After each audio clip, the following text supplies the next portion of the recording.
کہہ رہی ہماری اور مولانا کی نہیں ہیں، اللہ رب العالمین کی باتیں سنائی جا رہی ہیں، اللہ رب العالمین کے پاک حبیب صلی اللہ تعالی وسلم کی باتیں سنائی جا رہی ہیں، لہذا ہم میں سے ہر ایک اس کا پورا مخاطب، ہر ایک کو اس کو سننا چاہیے اور جو کمی ہو اس کی جو ہے کمی کو پورا کرنے کی پوری کوشش کرنی چاہیے۔ میں اس وقت جو ہے مجھے اس مدرسے کے بانی حید مولانا اقبال صاحب داد برکاتہم یاد آ رہے ہیں، اور مفتی صاحب نے بتایا کہ اس میں مولانا عبد المجید صاحب بھی شامل ہیں، اور بہت سارے نام گنائے۔ اللہ تعالیٰ سارے حضرات کو اپنی شایع نشان بدلہ عطا فرمائیں۔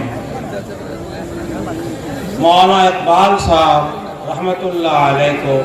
اللہ تعالیٰ نے بڑی صلاحیتوں سے نوازا تھا۔ میرا ان کا تعلق یہ ہے کہ میرے والد مولانا ولی محمد صاحب سلطان پوری رحمت اللہ علیہ اور مولانا اقبال صاحب بیت العلوم میں ایک کتاب سراجی میں شریک درس ہے۔ والد صاحب کئی سال پڑھانے کے بعد آئے تھے مشکات شریف دور حدیث شریف پڑھنے کے واسطے، اور اسی وقت میں مولانا اقبال صاحب کے ساتھ سراجی پڑھی تھی، اور والد صاحب اوپر کے درجات میں تھے۔ مولانا بارہا تشریف لے گئے سرائے میر اور بڑی محبت کے ساتھ پیش آئے۔ مولانا کے زمانے میں بندہ کی حاضری یہاں ہوئی، جس جو ہے محبت کا برتاؤ انہوں نے کیا، تو ایسی محبت کا برتاؤ کیا کہ ہم کیا بیان کریں اس کو۔ ایک تو مولانا سجاد صاحب رحمۃ اللہ علیہ کی شاگردی کا ان کو پاس و لحاظ تھا، اور دوسرے مولانا ولی محمد صاحب کی صاحبزادگی کا، بلکہ ان کے بچے ہونے کا جو ہے پاس و لحاظ تھا۔ مجھے بہت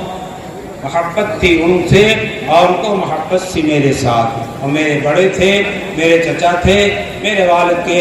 ساتھی تھے، اس واسطے چچا تھے، کیونکہ عمر میں چھوٹے تھے، درجات میں کچھ 2-1 سال پیچھے تھے،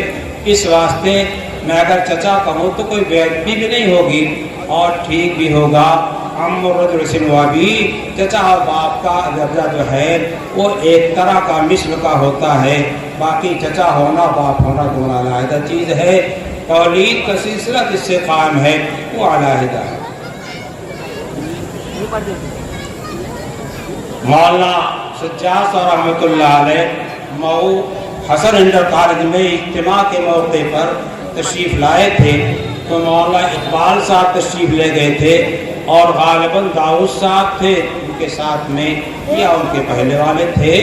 مولانا اقبال صاحب نے مولانا سجاد صاحب کو کہا کہ ہم آپ کے پاس گاڑی بھیجیں گے اور آپ تشریف لائیے گا۔ مولانا تیار ہوئے، لیکن عمر نے وفا نہیں کیا اور تشریف نہیں لائے۔ میرے آنے کا اصل مقصد جو ہے، میری توجہ جو ہے، جس وجہ سے مجھ کو اس ضلع سے اور سیوان سے خاص طور سے جو تعلق ہے، وہ اسی بنیاد پر ہے کہ مولانا سجاد صاحب رحمۃ اللہ علیہ نے یہاں آنے کا وعدہ فرمایا تھا، لیکن عمر نے چونکہ وفا نہیں کیا، اس لیے نہیں تشریف لا سکے، اس لیے میں یہاں حاضر ہوتا ہوں۔ مولانا کا ایک مرتبہ آنا جو ہوتا، میں زندگی بھر آتا رہوں، اس کی برابری نہیں کر سکتا، لیکن وہ ایک نسبت ہے۔ اور مولانا نے جو کام کیا ہے وہ سیوان، گوپال گنج، چپارن سب جانتا ہے، سب جانتے ہیں۔ میں سید الرحمان کی بچی کے نکاح میں جو مولانا اقبال صاحب کے صاحبزادے ہیں اور ان کے پوتی ہیں، ان کے نکاح میں حاضر ہوا، غالباً مہوا میں نکاح ہوا تھا، تو ایک تبلیغی جماعت آئی ہوئی تھی، میرے پاس ملنے کے واسطے گئی۔ اس جماعت نے جو یہاں کا کہ کام کی مولانا اقبال صاحب کی نسبت پیش کیا، تو کہا کہ یہاں جس گاؤں میں جاؤ مولوی اقبال، جس گاؤں میں جاؤ مولوی اقبال، جس گاؤں جاؤ مولوی اقبال، یہ آخر میں اقبال تھے کون؟ اللہ تعالیٰ نے اس بے سر و سامانی کے زمانے میں جب پیدل چلنے کا زمانہ تھا، سائیکلیں کسی کے پاس رہتی تھی، عام طریقے لوگوں کے پاس نہیں رہا کرتی تھی، اس زمانے میں مولانا اقبال رحمۃ اللہ علیہ نے جو محنت کیا ہے پورے علاقے میں، وہ آج بھی علاقہ جانتا ہے۔ اور خدا کرے مولانا اقبال صاحب کے اس احسان کا شکریہ ادا کرنے کے واسطے اپنے تمام علاقے میں، سیوان میں، گوپال گنج میں اور اسی طریقے سے چمپارن میں مولانا تشریف لے گئے ہیں، تو انہوں نے جو مشن چلایا ہے سراج العلوم کے نام سے، اور اس کے ذریعے سے اہل علم، اہل تقوی تیار ہو رہے ہیں، قرآن کے حامل تیار ہو رہے ہیں، قرآن کے معنی کے سمجھنے والے تیار ہو رہے ہیں، اور قرآن اور حدیث پاک کو سمجھنے والے تیار ہو رہے ہیں، علم سے آراستہ و پیراستہ ہو رہے ہیں۔ ان کی قدر کرنا اور اپنے پورے علاقے میں اس مشن کو چلانا ہماری اور آپ کی ذمہ داری ہے۔ یاد ہے جب میں پہلی مرتبہ آیا ہوں، علماء رحمۃ اللہ علیہ نے مجھے یہ گیٹ دکھلایا، بہت پتہ راستہ تھا، اور فرمایا کہ بات ہو چکی ہے، اب یہ کشادہ ہوگا، پھر یہ کشادہ بھی ہو گیا۔ اللہ تعالیٰ آگے جو نظام ہے، جو خالی زمین پڑی ہوئی ہے، اللہ تعالیٰ قسمت والوں کو اٹھا دے اور دیکھتے دیکھتے جو ہے وہ تیار ہو جائے۔ ہمارا حوصلہ یہ ہونا چاہیے کہ ہماری آنکھوں کے سامنے عمارت کھڑی ہو جائے، ہمیشہ ہر ایک یہ حوصلہ ہونا چاہیے کہ ہمارے سامنے یہ عمارت کھڑی ہو جائے اور دین کا یہ قلعہ جو ہے آباد ہو جائے، اور اس میں قرآن پڑھنے والے، حدیثیں پڑھنے والے اور لوگوں کے درمیان جا کر کے اس کو پھیلانے والے افراد پیدا ہو جائیں، اور دین جو ہے اس علاقے میں بہت زیادہ عام ہو جائے۔ عجیب ہے، مولانا نے خود مجھ سے فرمایا کہ میں نے بعض مجموعوں میں یہ کہا یہاں کے کہ تلوار لے کے بیٹھو، اگر غلط بیان کروں تو گردن مار دینا، اگر غلط بیان کروں تو گردن مار دینا۔ بھائی آج مولانا کا یہ چمن جو ہے، یہ عمارتیں، یہ ان کی یادگار ہیں، اور جو کچھ آگے بنتا رہے گا سارے کے سارے بننے عمارتیں، جو اس کا ثواب ملے گا لوگوں کو، اور جو علم حاصل کیا جائے گا، علم جو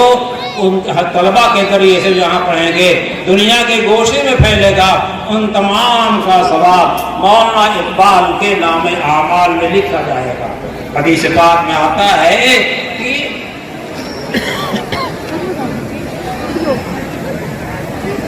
صدقہ جاریہ چھوڑ کر کے جاؤ، صدقہ جاریہ چھوڑ کر جاؤ۔ ہاں، تین چیزیں ہیں، آدمی کیا کرے، کوئی صدقہ جاریہ چھوڑ کر کے جائے، اسی طریقے سے کوئی اولاد صالح چھوڑ کر کے جائے جو اس کے واسطے دعائیں کرتا رہے۔ تو آپ بھی اور ہم بھی اپنے واسطے صدقہ جاریہ چھوڑ کر کے جائیں، تاکہ بعد میں جو ہے ہمارے نام اعمال میں چیزیں چڑھتی رہیں، بڑھتی رہیں، چڑھتی رہیں، بڑھتی رہیں۔ حوصلہ ہونا چاہیے۔ علم دین سے ہمارے ہاں بہت بیگانگی ہے، دیہاتوں میں جو ہے کہ بچے آوارہ گھوم رہے ہیں، ان کا کوئی پرسان حال نہیں ہے، اور جو اسکول و کالج ہیں وہاں اتنی قیمتیں لی جا رہی ہیں، اتنے پیسے وصول کیے جا رہے ہیں کہ بچوں کو پڑھانا مشکل اور دشوار ہو رہا ہے۔ ہمارے یہ علماء کرام، ان حضرات نے یہ باغ لگا رکھا ہے، اس میں طلباء کو تلاش کر کر کے لاتے ہیں، ان کا سارا خرچہ برداشت کرتے ہیں تاکہ وہ سچے پکے مسلمان ہو جائیں، قرآن حدیث کے علوم سے آشنا ہو جائیں، اللہ کی مرضی کو پہچاننے والے ہو جائیں، رسول اللہ کی سنتوں کو پہچاننے والے ہو جائیں۔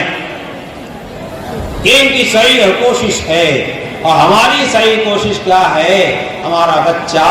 تو کالج میں جائے گا، ہمارا بچہ تو اسکول میں جائے گا، ہمارا بچہ وہاں جائے گا جہاں کوئی جو ہے دین کا انتظام نہیں ہے،